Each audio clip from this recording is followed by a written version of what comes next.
right. 2026 coming in hot.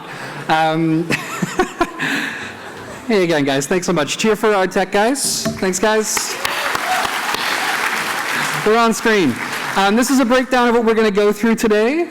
I'm going to take you guys through academic expectations, and then I'm going to throw to one of my colleagues. We've got members of both the study abroad and exchange teams presenting today, and we're going to take you through support services, health and well-being, staying safe in Sydney and on campus, Australian culture, that's a big fun section. We got Shailene presenting to you guys today.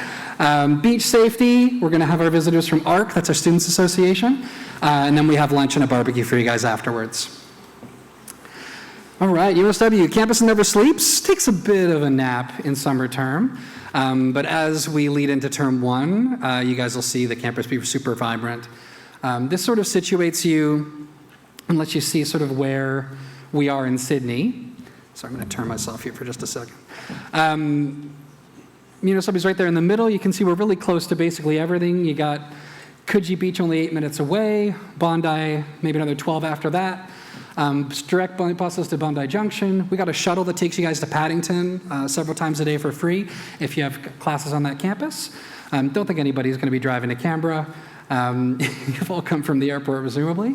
And the Sydney CBD is only a light rail train away real quick. These are just some of the facilities that we have on campus. Basically, it's full service. If you didn't want to leave campus, you will. The beach isn't on campus. But you could. You can get full service groceries, lots of great food outlets all up and down campus, 2 libraries, food courts, etc. And I'm going to take you guys through academic expectations now. We try to structure the orientation so it gets lighter and lighter, so I get the boring bit at the beginning, but it's really important, and if you guys pay attention, we do find that students have a much bigger success. Lectures, just to give you a heads up on, it may be different in the way that university is taught here in Australia than where you're from. So you'll have lectures they could be small, but they're usually very, very large, hundreds, if not 1,000 plus people. And that's sort of like stand and deliver, like I'm doing right now, where there's a lot of engagement. And then tutorials, labs, and seminars will be much more like group work in smaller settings. There is an 80% attendance requirement across all of your classes in order to fulfill the requirements of the course. Obviously, if you have to miss for reasons beyond your control, compassionate and compelling stuff, you can talk to your teacher or apply for special consideration, which will be discussed in more detail later. There are different delivery modes. There's in-person, fully online, and multimodal. These are the terms that you will have seen in the handbook as you've been searching for classes to enroll in. The slide sort of makes it look like multimodal is exclusively a combination of in-person and online. That's not entirely true. Multimodal could be in-person and then also a field trip, or in-person and a self-directed tour that you do around historic landmarks in Sydney and things like that. So it is good to have a look at also the course outline and the timetable to see the different codes of what is being offered and whether that's actually online learning.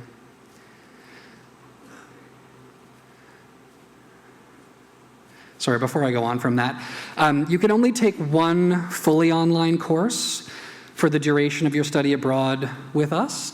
Multimodal doesn't count as that unless you select the multimodal course and then only select online components within it. The system is smart enough to see that. And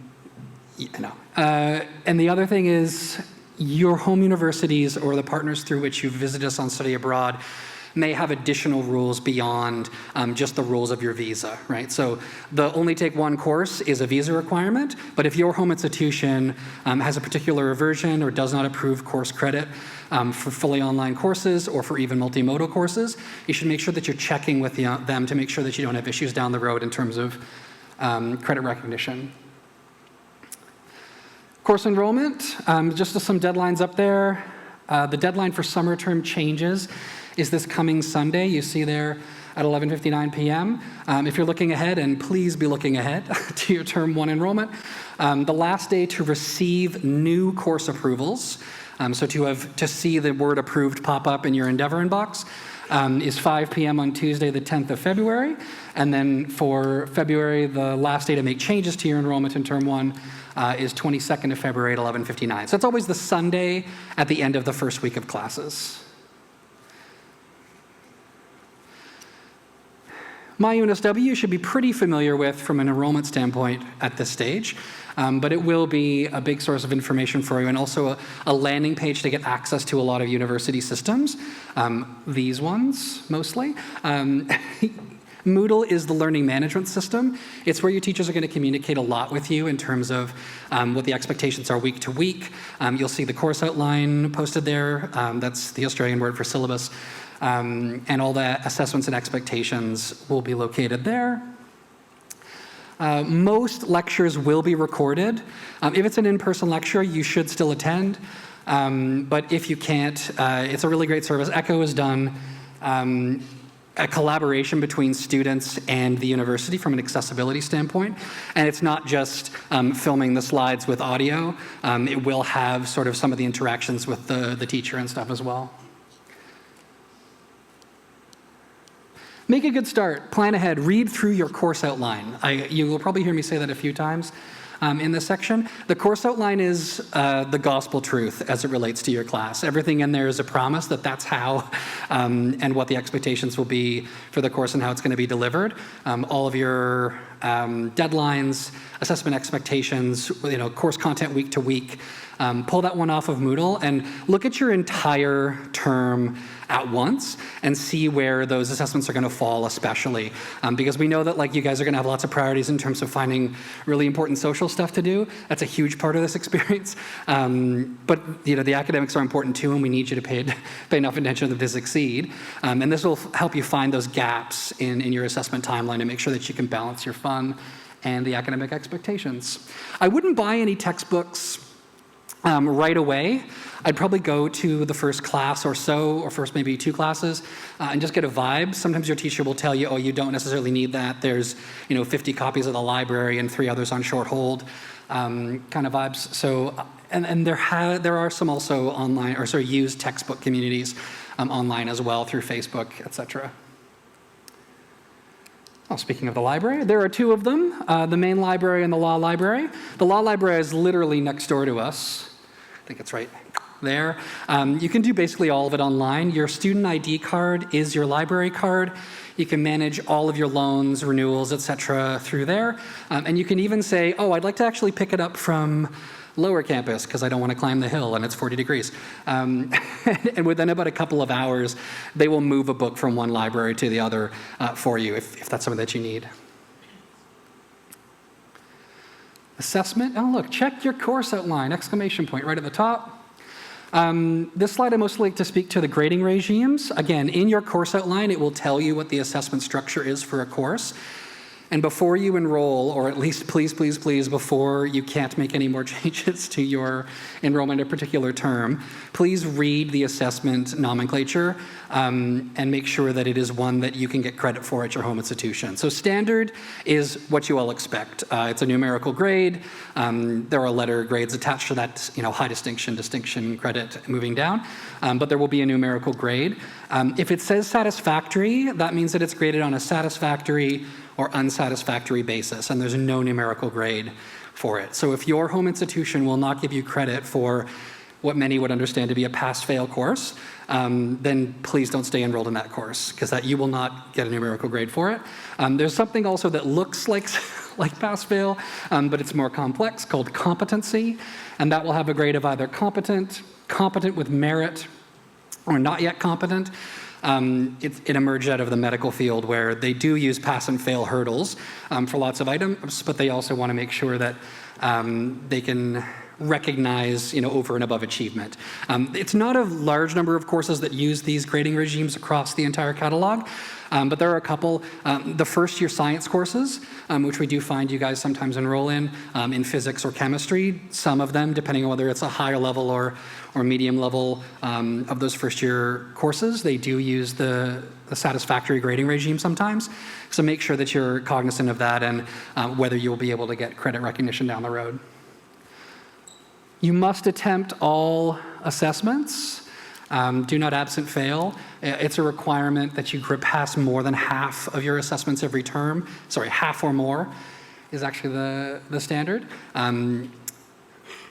So we will be doing a progression check at the end of every term to just intervene and make sure you guys are set up for success if you're having academic trials and tribulations.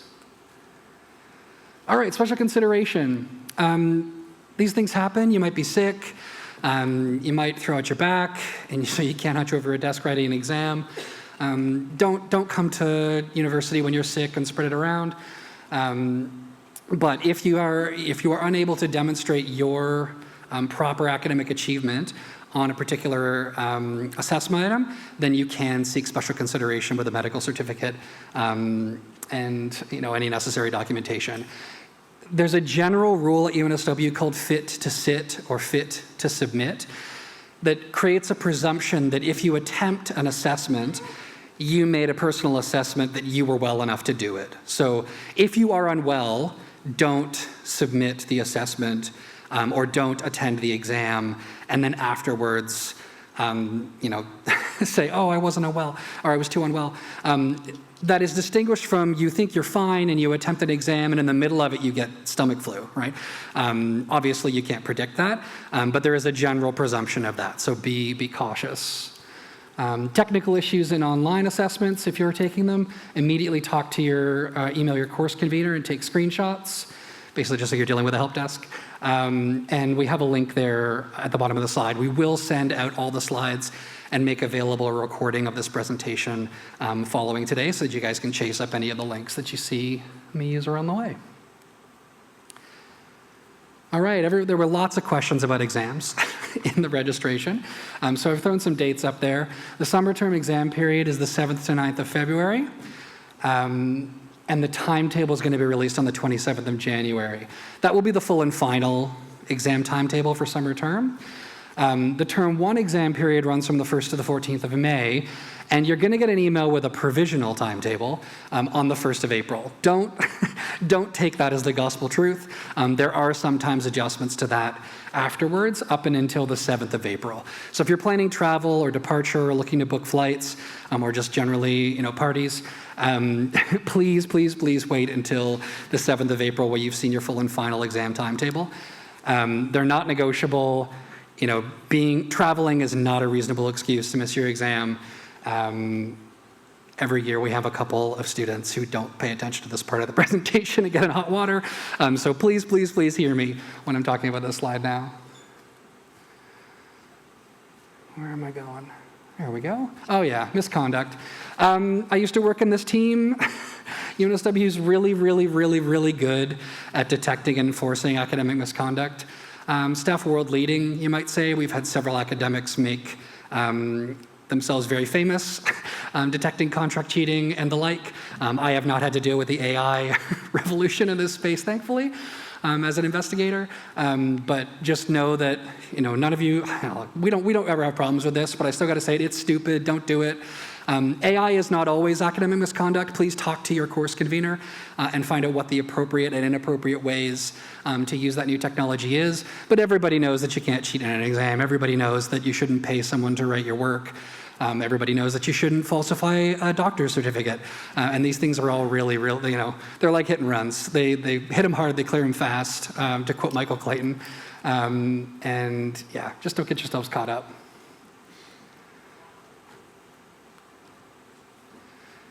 So just a quick look at what your transcript is likely to say. It doesn't have the satisfactory grades on there, but it does give you a breakdown of what the different letter grades mean in an Australian context. Grading in Australia generally may be very different to the way you experience it at your home university, and we get lots of questions about this. The reality is, I can't stand in the shoes of the academic decision makers at your home university about how they're going to make a decision about how your grades transfer across. At UNSW in Australia, getting a 76 is a really great grade. Getting a 72 is a really great grade in Australia because it's sort of done in the inverse. Marks are earned rather than marks are lost. And that is a big pedagogical difference between some other university styles around the world. And so we don't want, sometimes we have students who get like a 67 and they go, oh my God, it's the worst mark I've ever got. And I'm looking at it, I'm like, well, I've seen how that class gets graded. I've seen the results, and you probably stood in like the top 8 students across that thing. So we do everything we can to communicate to all of your home universities and partners about the general way in which grading works in Australia, but ultimately it's going to be for their academics and their academic decision makers to make those decisions.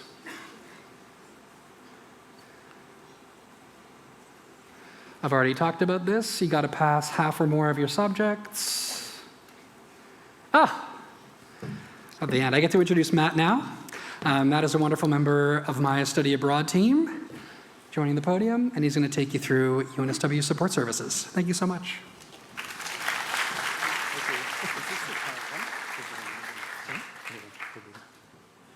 Thanks, David. Hello, as David mentioned, my name is Matt Lukanenko, and I'm a program officer in the study abroad team. So I'm going to speak to you about some of the student support services that are available to all UNSW students, including you as study abroad and exchange students. We're going to watch a video from our ARC team, and they'll kind of briefly introduce them, and then I'll speak about them in some more detail. Hey there, welcome to UNSW. My name's Laura Montague and I'm the chair of your student organisation ARC, and I'm so delighted to welcome you to UNSW. UNSW is a place where you can learn, grow, discover and thrive, and there are so many amazing services to help you do just that. The Nucleus is the home of student services, here to guide you from enrolment to graduation. Drop in online or in person if you have any questions around working through your degree, your student record, fees, ID cards, or documentation. We'll be able to help or point you in the right direction. The student support advisors are here to help students navigate the pressures and stresses of life, including university life. The team takes a personalized approach, assisting students steer through a wide range of matters, such as financial hardship or accommodation issues, and with general information regarding student visas, relationship difficulties, as well as personal and health-related concerns. Sections with student support advisors are free and confidential, and students can receive support in person or virtually. For more information or to book an appointment, just search UNSW Support Advisors. Academic skills can help students with any aspect of their academic work, including planning and writing assignments, reading and note-taking, presentations, critical thinking, and many others. This service is available to all students at any point of their degree. The academic skills team meets with students by individual consultations, workshops, or in general education and faculty courses. They also provide heaps of study skills and resources online on the Academic Skills website. Equitable Learning Service is a confidential service that supports students living with disabilities, medical or mental health conditions, or anyone with care responsibilities. The role of ELS is to ensure that you are provided with appropriate flexibility and educational support throughout your university studies. The service is free and confidential, and there is no need to tell your faculty what your health condition is. The team at Equitable Learning Services will work with you on a personalized equitable learning plan with specific educational adjustments. Mental ill health is common. No matter what your concern, UNSW is committed to supporting students who experience any form of mental health distress. Support is available through Mental Health Connect, whether you're in Australia or studying overseas. Mental Health Connect will assess your needs and assist you to access the most appropriate counsellor, psychologist, advisor, or doctor. If you need support after hours, there's also an after hours line you can call. Head to Mental Health Connect website for more information. UNSW Employability can help you to build your personal and professional identity to discover, launch and grow your future career. There are career coaches available for online appointments to assist you in navigating your employability journey at UNSW and beyond. For more information, go to employability.unsw.edu.au. ARC is your official student organisation. We look after everything outside the classroom, from an epic O-Week to over 300 clubs, sustainability programs and creative opportunities, student wellness and sports on campus, and so much more. The gist is, we want you to experience everything. Your first step to an incredible experience at UNSW is to join ARC today. So there you have it. There are heaps of ways that you can access opportunities and support at UNSW. See you on campus.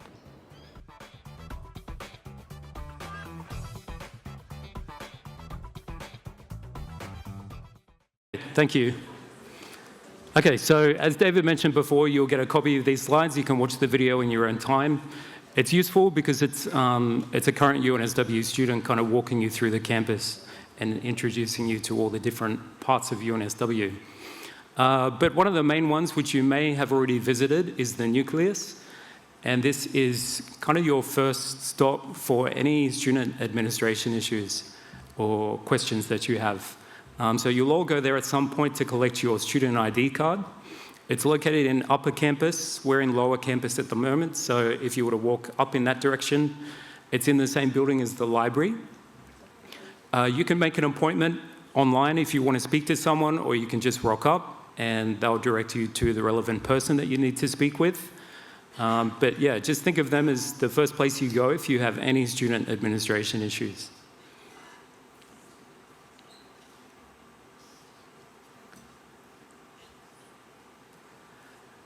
So if you think of the nucleus as being related to student administration, our student support team are there to support you with any other personal issues that you may have.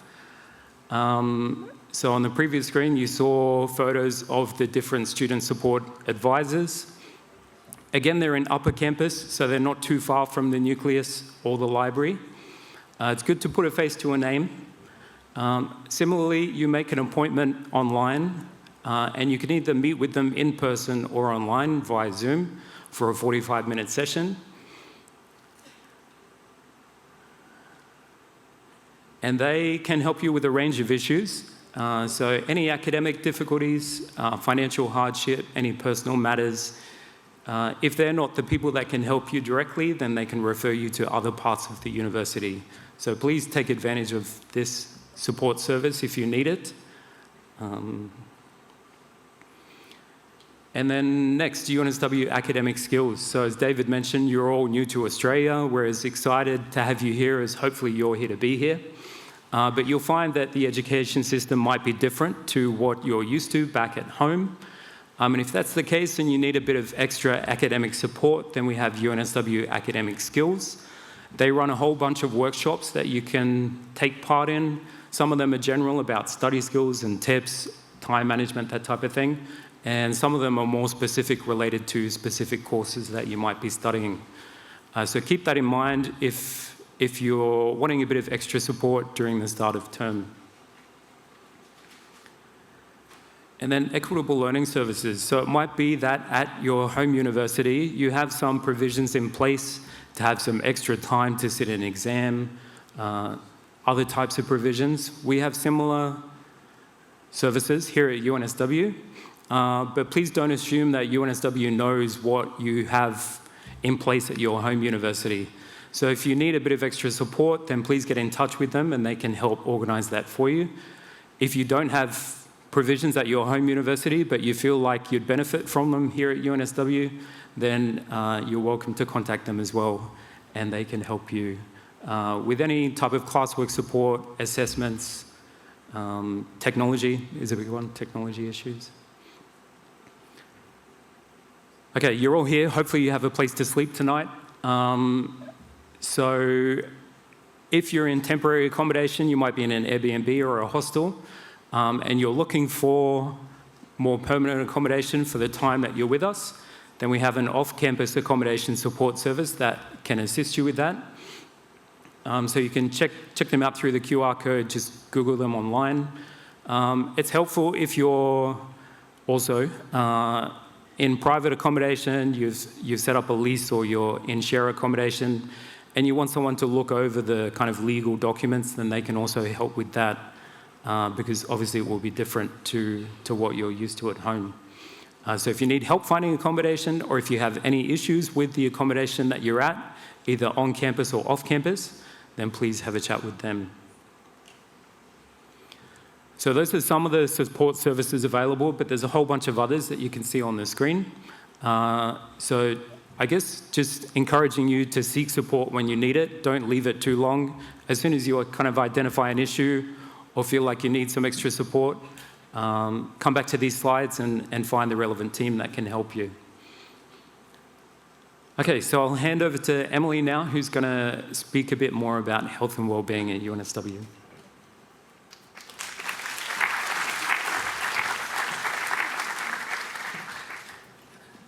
Hi everyone, I'm Emily. I'm the Exchange Program Officer and I manage the regions of the US, Canada and Latin America. It's nice to meet you all. So health and wellbeing.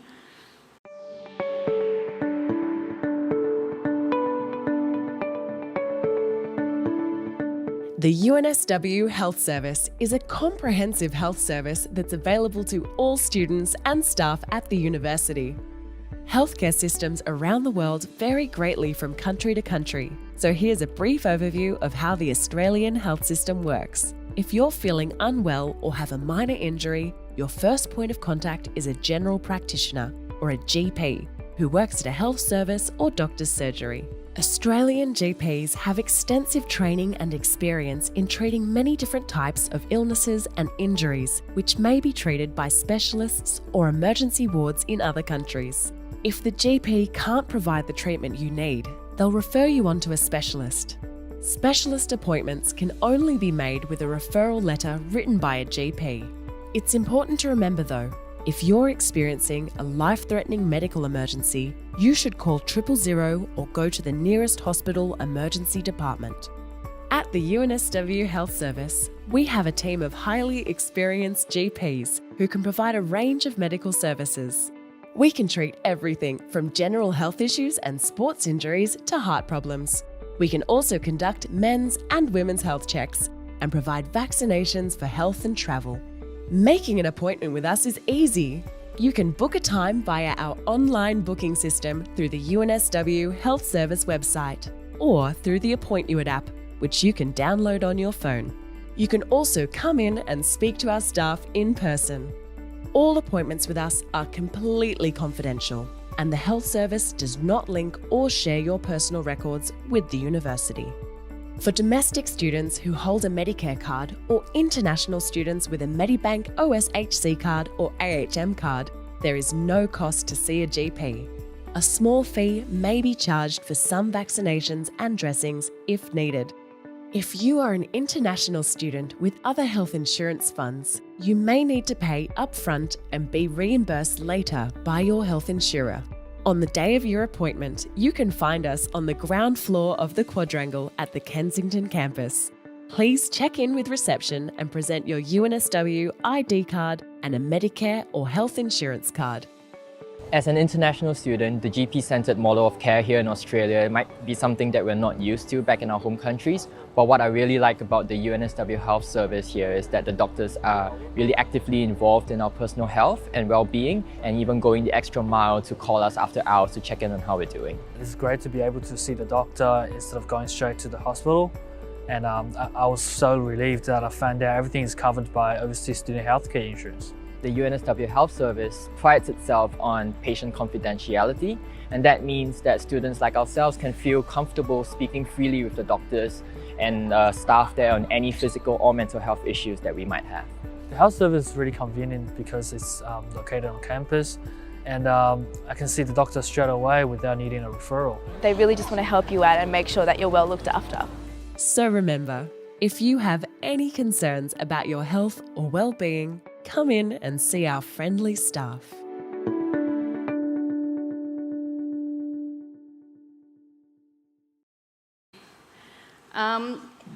We'll get into UNSW Health Service later on. So just a quick note about COVID. We are still living through a global pandemic. It is still around. So if you do have any symptoms or you're feeling unwell, please don't come to campus. UNSW will provide any advice. There is an alerts page on our website as well. And obviously just remembering social distancing and washing and sanitizing your hands regularly. UNSW Health Service. It is on campus in the quad area. They offer face-to-face or telehealth appointments if you need them. They also offer flu vaccinations and COVID-19 boosters. You can book an appointment by calling the phone number on the screen or online. Their open hours are there on the screen. If you do need any after-hours care in an emergency, our number is 000 for an ambulance, or go to the local hospital. If you are on campus though, please call UNSW Security. Their number is listed there on the screen and they'll be able to direct emergency services on campus. There are also psychology and wellness support services on campus. So there's confidential counselling. We understand that it's a big transition to come overseas for an exchange or study abroad, so you may need support. So they include individual counselling, motivational support, anxiety and mood management, psychological services and stress management programs. They also offer really helpful self-help resources, workshops and seminars. So they can also be found on campus in the Quadrangle building. There is a website and a phone number and email for them there on the screen. So if you need it, please don't hesitate to reach out to Psychology and Wellness. So all of you would have obtained your Overseas Student Health Cover, or OSHC. If you have gone through UNSW's preferred provider, Medibank, we just wanted to provide a few more details. So they do have a mobile app where you can download this on your phone. You can get your digital membership card, check and update and extend when you're on the go. You can make claims directly through the app. It also provides you with health advice 24/7. You can find a doctor who bills through Medibank directly, so there's no need for you to submit a claim. And there's the instructions on how to register online if you don't use the app. Medibank also offers the 24/7 student health support. There's a phone line. You get medical assistance from a registered nurse, counselling services, travel document assistance, living in Australia support. There's also an interpreter service as well, and you can find more information on the website listed on the screen. We do also have a Medibank office on campus, which is in the lower campus. It's close to the roundhouse here.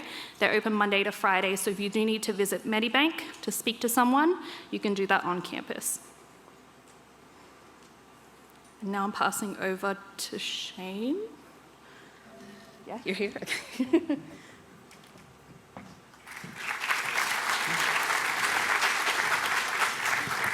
Great, thank you, Emily.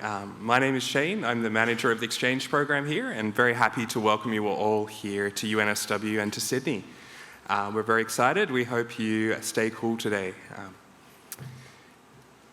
So I'm here to talk about health safety. We'll start off with personal safety here. Sydney is a large city. It's potentially larger than many of the cities that you're coming from. So it has over 5 million people.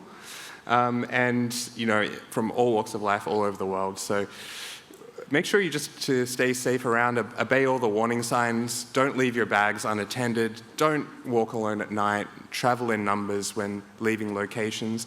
These are all kind of common sense things that you should be exercising just going about your days anyway. Keep your passport in a safe and secure place. Only carry what you need. Don't carry large amounts of cash. A lot of our society here is just touchless now anyway.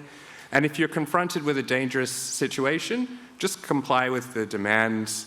Don't try to be a hero or retaliate. This is a big one that people don't think about too much, but you have to think about crossing the road when you're here, especially your first few days in Australia. We drive on the left here in Australia. And most of our partners coming from, most of our students coming from places where you drive on the right. So pay attention when you're crossing the road, look both ways. And my advice to you as well is to think about this when you return home, because it's all in reverse and you'll get confused then as well, probably even more so. Today is a perfect day to be talking about sun protection. The next few days we're going to be seeing temperatures in Sydney getting up to over 40 degrees Celsius. So make sure you protect yourself. The sun is and will feel stronger than where you are from back home. So there are 5 ways that you can protect yourself. That's by putting on a hat, sunglasses, long sleeve clothing, high factor sun cream, so minimum SPF 30, and then seeking out shade. Get Australian sunscreen, so it's suited for our Australian conditions, and make sure you drink plenty of water to keep yourself hydrated. It is always the strongest between 10 a.m. and 4 p.m., so consider not going out in the direct sun during that time. Sunburn and heat stroke is certainly a thing. If you have an extreme sunburn, I would advise kind of seeking medical attention for that. I haven't seen anyone Red Lobster just yet walking through, but maybe after this weekend. So aim for a balance of work, healthy work, play, rest while you're here in Australia. So you're all here to study, but you're also here to have a great time and meet new people and engage with the Australian way of life. So minimize your stress, plan out your studies, and don't be afraid to ask for help from those around you and the support services that we provide at UNSW. Look out for yourself and your friends, and remember that UNSW is a smoke-free campus as well, so no vaping. If you do choose to drink, control yourself and don't drink till you get sick, and don't get into fights. Drink spiking is a thing that happens all around the world, and Sydney is no different. So you make sure you always know what's in your drink, covering your beverages, making sure you're not leaving it and then coming back to it. Keep yourself safe. Another thing, DUI is a criminal offence, so that's like drink driving, we would call it here in Australia. Recreational drugs may be readily available around Sydney, but we remind everyone that they are illegal.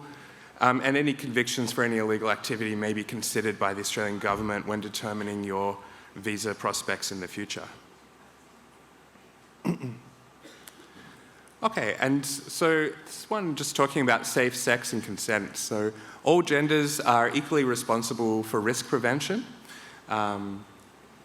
Consent is when a person actively and enthusiastically chooses to have sexual activity. It's a free and willing agreement to engage in any sexual activity, including sex. Nobody feels forced or pressured to do anything. Everyone is conscious and clear-minded. An open and active conversation that continues each time sexual activity happens, and nobody just assumes that somebody else wants sex or any other sexual activity. Make sure you seek enthusiastic consent. And you are not alone. We have the references up here. They're very easily Googleable if you forget them later. If you need any of our immediate support services, these are up here on the screen.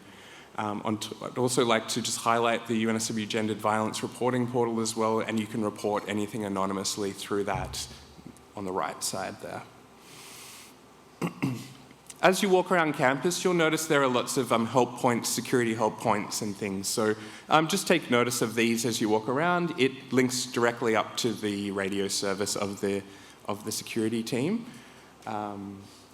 There is a free UNSW shuttle bus that will take you around to some of the accommodation places and local area after dark as well. And you can also request one of the security officers to walk you if you're staying late at night for whatever reason and you want some extra assistance. So I do have a video here. We'll see how this goes.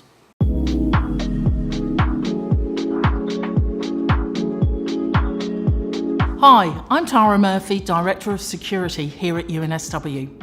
We are fortunate in that we study, work, live and socialise within a safe campus. But as we go about our day-to-day activities, we also need to remain mindful that sometimes things can go wrong. I want to tell you about a new app called Safe Zone that we're rolling out in a bid to enhance security and safety for everyone in the UNSW community. The main objective of Safe Zone is to provide immediate access to individual assistance in the event of an emergency. Safe Zone enables you to alert UNSW security with the touch of a button. Once alerted, the Operations Centre can quickly dispatch our security teams to your location on campus. Safe Zone can also send out push notifications about emergency or critical incidents at UNSW that may impact you and where you may need to take action. The Safe Zone app is a great tool to have, even if you think you won't need it. In the event of an emergency outside campus, you can also use it to quickly connect to 000. Safe Zone is super straightforward. Download it from the App Store or from Google Play and register using your ZID email address. Then take a look around, check out the main features on the homepage. There are 3 big buttons: the emergency button, the first aid button, and the non-urgent security button. Press the red emergency button for life-threatening situations. This will raise an alert to the Security Operations Centre with your location and connect you to an operator. Press the green first aid button if you or a friend require initial medical assistance. This will alert security to prepare for a medical emergency. For non-urgent security inquiries, such as if you're lost on campus or have been locked out of a room, use the blue button. To use any of these services, simply tap on the button once. Don't stress it if you accidentally hit a button. You can always cancel within a few seconds by clicking the same button again. Other features include a time check-in feature for people working alone after hours and a see it, say it tip reporting feature, which gives you an easy way to report things like vandalism or identifying areas on campus where you feel unsafe. This will help my team assess these spaces for any additional security measures that can be implemented. SafeZone also provides important links to safer communities, staff and student wellbeing, and helpful information on tracking the UNSW shuttle service. That's SafeZone for you. Hopefully you won't ever need it, but it's here to ensure your safety at UNSW.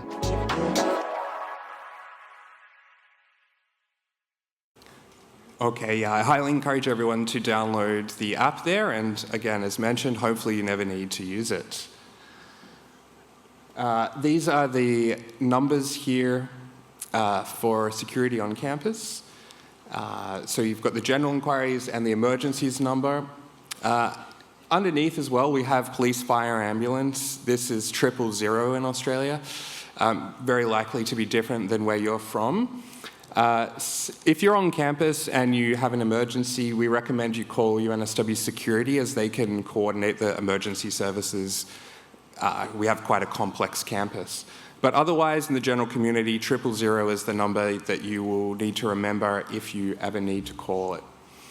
And of course, just your regular support. We went through the contacts before, but you can easily find them on the UNSW website. I've just got another small section just about getting around Sydney now as well. So many of you may have courses at the Art and Design campus.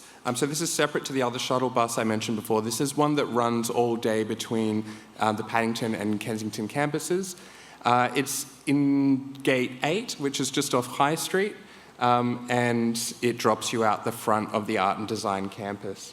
The timetable is published online. You may take courses at either campus. We recommend that you have a minimum 1 hour gap between the two.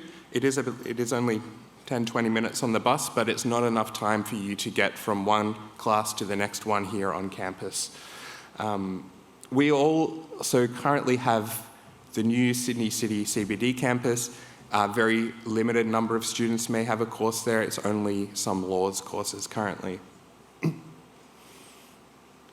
As you may have noticed, we have the tram, the light rail that connects us with Sydney Central CBD and the Sydney Central Station. Basically it stops at the bottom and the top of campus and is a very convenient way for you to get around. You may have seen Opal cards being around Sydney. You can use these on public transport and all of the ones across New South Wales.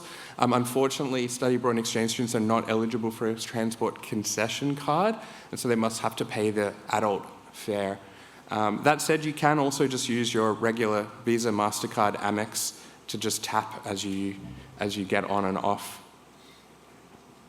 Okay, I'm going to end up here and pass over to Shailene, and she'll be presenting on Australian culture for you. Thank you.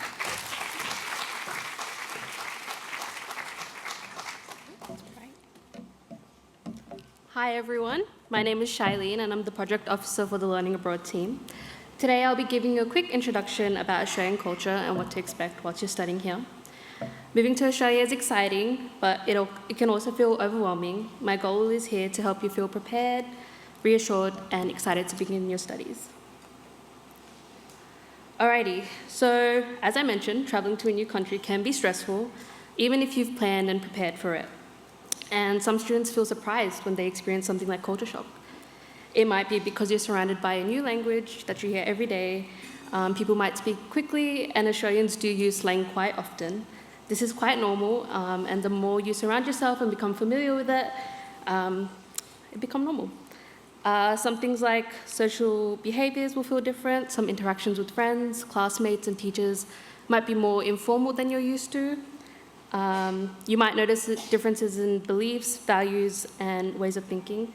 Every culture has its own norms, so it can feel unfamiliar at first, but it's important not to judge too quickly, and understanding grows with time and context. So, before I move on, some ways to manage culture shock might be being flexible and open to adapting to the environment around you, be proactive and start conversations with locals, building a routine, looking after yourself, eating well, exercising, sleeping enough, joining social activities, whether this be on campus or off campus, and reach out for support when you need it. We're always here to help. So I'm going to begin with some Australian symbols, flags, and maps. So the first two you'll see is the first one is the Aboriginal traditional map, showing the many First Nations across the lands, and the second one is the current Australian map with states and territories, and we're currently in New South Wales. The third image is the Australian coat of arms, featuring the kangaroo and the emu, chosen because they cannot move backwards, meant to symbolize a country that always strives to move forward. The fourth image is the golden wattle, Australia's national floral emblem, representing unity, resilience, and unity, resilience, and national pride. Oh, wait. Can you go back? Okay, my bad. Okay, so the fifth we have is the Australian flag, which features the Union Jack, the Commonwealth Star, and the Southern Cross. We then have the Aboriginal flag, which represents the Indigenous people, black for the people, yellow for the sun, and red for the earth. The Torres Strait Islander flag represents the Torres Strait Islander peoples, green for land, blue for sea, black for the people, the white dari and the star for culture and navigation. And finally, we have the boxing kangaroo, which is a well-known symbol of Australian spirit, often seen at sporting events. Alrighty, so Aboriginal and Torres Strait Islander culture stretches back more than 65,000 years, making them among the oldest continuing cultures in the world.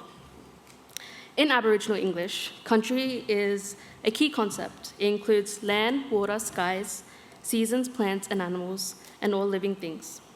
Indigenous culture is holistic, deeply connected to family, community, and its country.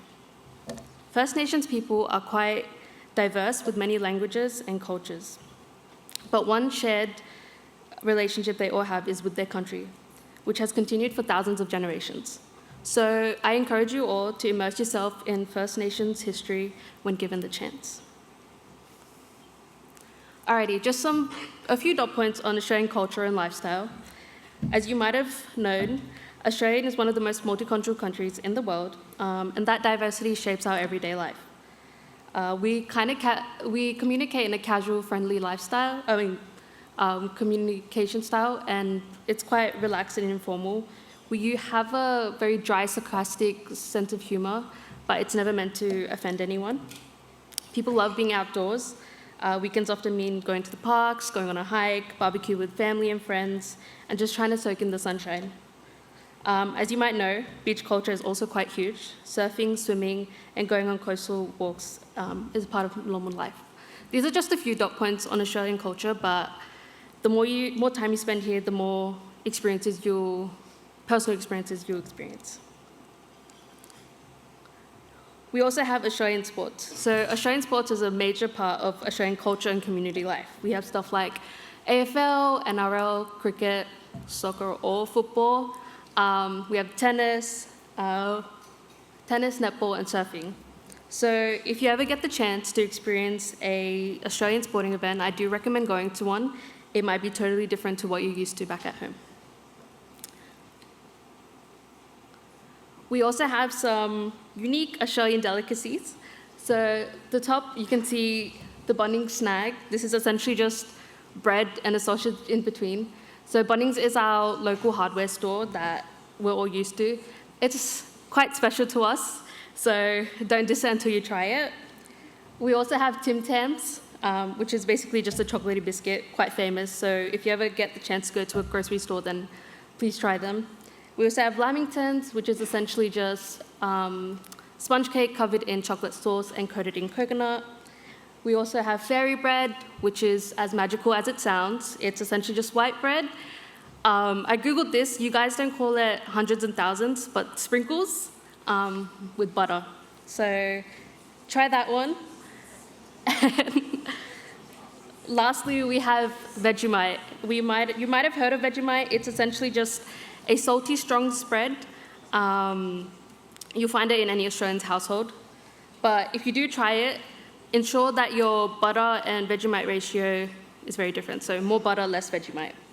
And lastly, we might be the only country in the world that eats an animal off our coat of arms, which is kangaroo. You can find it in any grocery store. You can find kangaroo steaks, the whole lot. It's quite lean, and a lot of people prefer it. So these are some of our Australian delicacies. So if you get the chance or are curious, please try it. Alrighty. There are so many places to visit, I couldn't add them all, and people prefer different things. But here are just a few places. I would recommend going to Melbourne if you love coffee, music, and art. It's a great place, and it's very friendly for everyone. Sydney, which we are in right now, for its beaches like Bondi, Manly, Coogee, and obviously doing coastal walks. We then have the Blue Mountains and Royal National Park, great places for hiking if you're interested. The Gold Coast, very popular for its warm weather and its surfing culture. And the Hunter Valley, which is a known wine region, and it's also a great getaway spot. So if you're ever interested, I would recommend going during your mid-term break. Also, Sydney also has to offer a lot of multicultural food and foodie spots. My personal recommendation would be to go out to the suburbs. That's where the real good food is. Alrighty, those are the places to visit. Just a few more things to note. Splitting the bill and having rounds at the pub are quite normal in Australian culture, so don't be shocked when someone mentions, let's split this one. Unfortunately, our retail shops will close by 6 p.m. most days, but we have something known as late nights. So our shops will stay open for 3 more hours, closing at 9 p.m. And as most of you will know, we do use slang quite often, so I've tried to include some slang that I hear and I use myself. So we have Barbie for barbecue, sunnies for sunglasses, brekkie for breakfast, arvo for afternoon, lollies for candy, servo for service station, yeah, nah equals no, nah, yeah equals yes, and then jumper equals sweater, cardigan. I found that a lot of people I talk to, when I say, can I have a jumper? They're like, what? But yeah, it's a cardigan / sweater. But yeah, there's just a few things to note. There's so much about Australian culture that I couldn't mention here today. But I wish you all the best in experiencing it for yourself. And definitely try our delicacies and visit our very famous places. Alrighty. So I assume that the majority of people in attendance today will take their time out to visit beaches, and I hope you do. But I just wanted to provide some insight on beach safety. Alrighty. So swim at a patrolled beach between the red and yellow flags. They're really hard to miss, so you'll see them. Obey all beach sign safety signs. Learn how to identify rip currents and check them before swimming. There is a video after this that will show us that, but if it doesn't play, I recommend going back to the slides after the orientation. If unsure, always ask a lifeguard or lifeguard about beach conditions. Wear a life jacket when going boating, rock fishing, or paddling. Avoid entering the beach during severe weather conditions. And obviously, take personal responsibility. If it doesn't look good, then don't go in. Alrighty, now I'm gonna play the video. I hope. We all love hitting the beach in summer, and we know that the safest place for us to swim is always between the red and yellow flags at a beach patrolled by lifeguards or surf lifesavers. But a lot of people swim at unpatrolled beaches, and tragically, that's where most of the drownings in Australia happen every year. The first thing when you hit the beach is to stop and think. Where are the lifeguards? If there's no lifeguards, are the conditions dangerous for me? Are the waves too big? Are there rip currents around?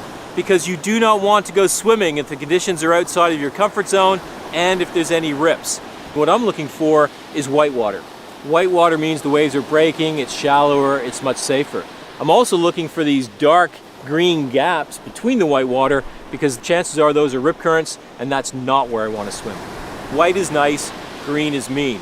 But they're not always easy to spot. That's why you need to spend time. You need to spend a few minutes. And if you start to see this persistent dark gap going out through the whitewater, chances are that's a rip current. A little bit of elevation always helps. Maybe there's a headland or a car park that's a little bit higher. That always helps spot these dark gaps a little bit better. But the bottom line is if you're not sure if there's rip currents around, then you really don't want to go in the water. If you do find yourself caught in a rip current, don't panic because rips are just taking you for a ride. They don't pull you under the water. Please relax, stay calm, float, raise your hand or you wave your hand for help. Surfers do a lot of rescues and they have a nice flotation device that you can hold on to. So if you are in trouble, get their attention. Tragically, every year we get a lot of what we call bystander rescuer drownings, and often it's a parent trying to save a child. The main thing to remember is don't rush in. Call for help, and if you are going to go in the water, you must grab something that floats. Look around the beach. Maybe there's a boogie board lying around or a surfboard, because that gives you and the person you're trying to rescue something to hold on to, and that can make a difference. You go to the beach, it's a place of joy, it's a place of relaxation, it's a place of fun, and it shouldn't be a place of tragedy. If you want to go swimming, you need to look up and down the beach, and if you see any lifeguards, lifesavers, if you see some red and yellow flags, that's absolutely where you need to be. Rip currents are the biggest hazard on our beaches and the biggest cause of drownings, so it really makes sense to just stop and think. If in doubt, don't go out.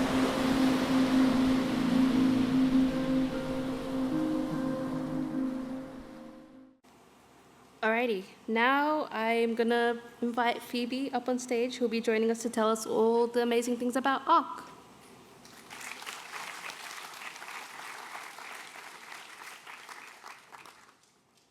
Phoebe.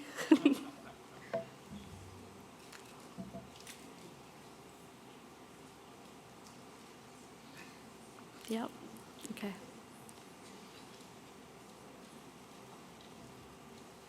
Oh, actually Shane, everyone.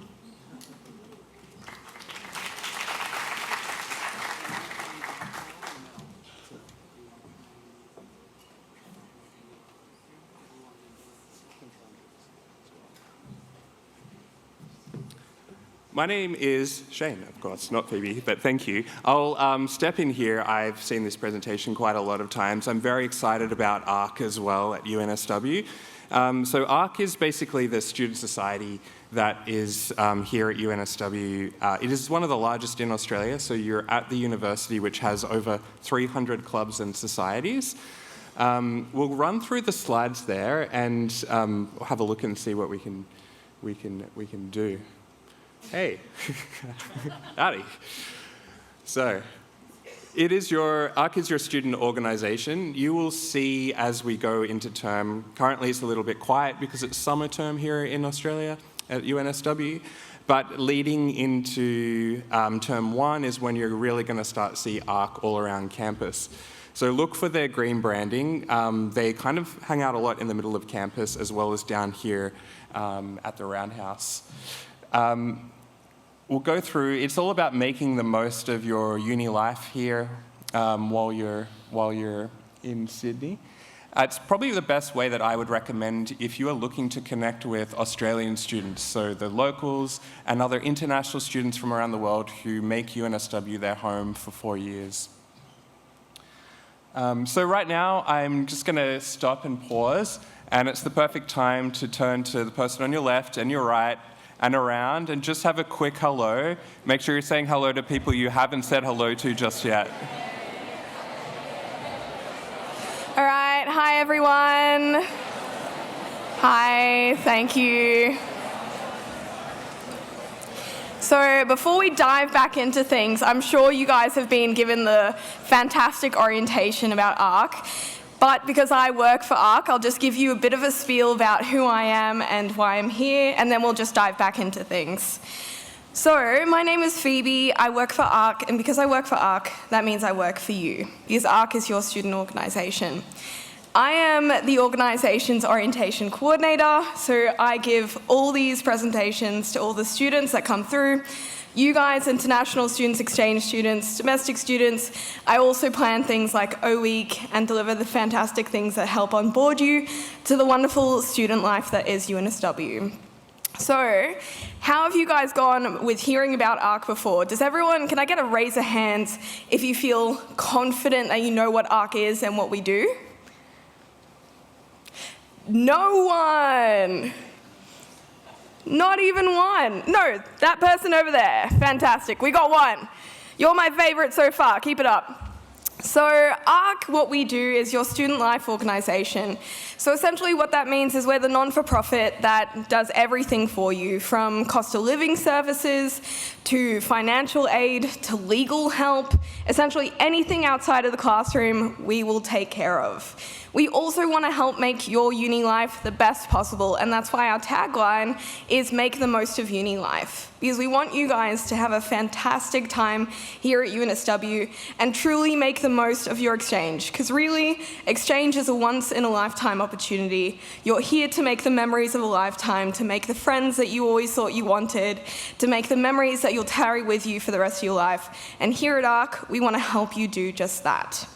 So we've got everything from, if it will do it, clubs. So this is now over 400 clubs. We have over 400 clubs. They deliver everything that you could possibly be interested in, from Nintendo Society to Pokemon Society. We also have things like debating, netball, all these fantastic different sports if you're into that.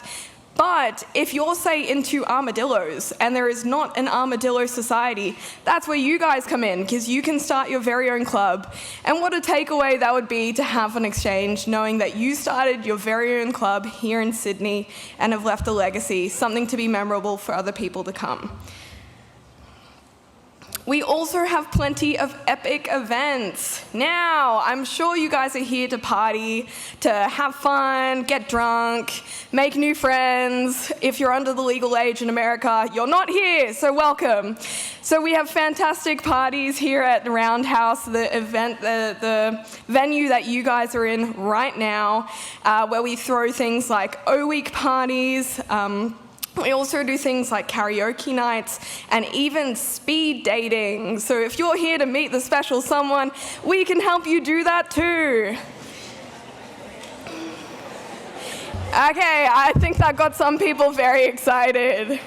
Don't worry, we have more people for you to meet through things like sport. So if you're interested in sport, there's something that you like to do, we have a variety of different sport initiatives at every single level. From whether you've never set foot on a soccer court to you're an elite athlete, we have something for everyone.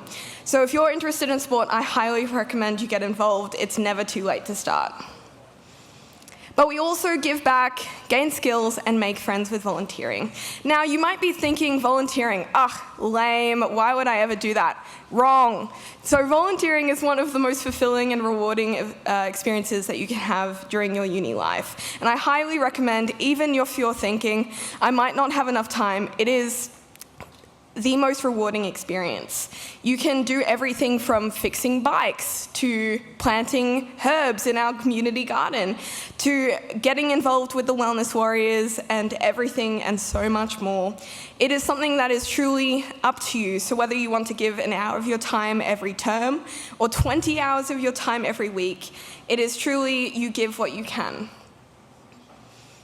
We also have wellness, because we all know that having a healthy mind means having a healthy body.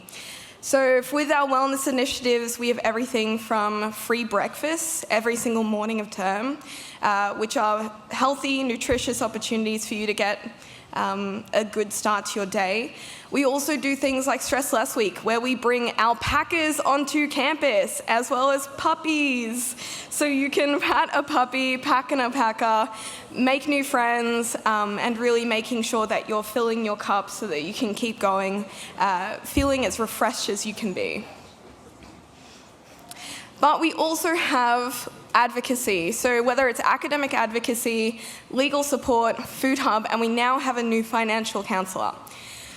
As exchange students, you might be feeling isolated at times, like you don't have the support that you might need, whether you might find yourself in a bit of strife, whether that's legal or even with your classes, it's something that might jeopardize your visa if you're here on a visa and your exchange.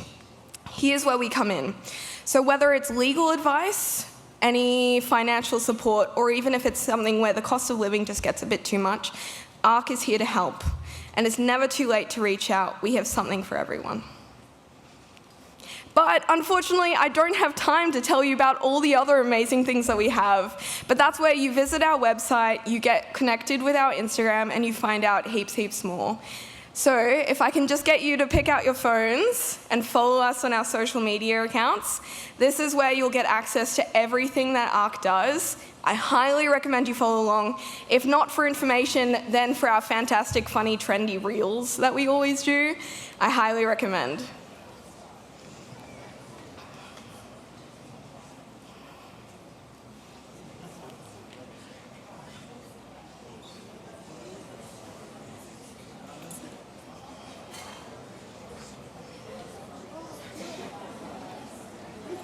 Oh. And now can I get a final show of hands? Can I get a show of hands here now feels more confident in knowing what ARC is and what we do? Nice. Ugh. I'll take that away with me. Thank you guys so much for your time here. Congratulations for your exchange and have an amazing day.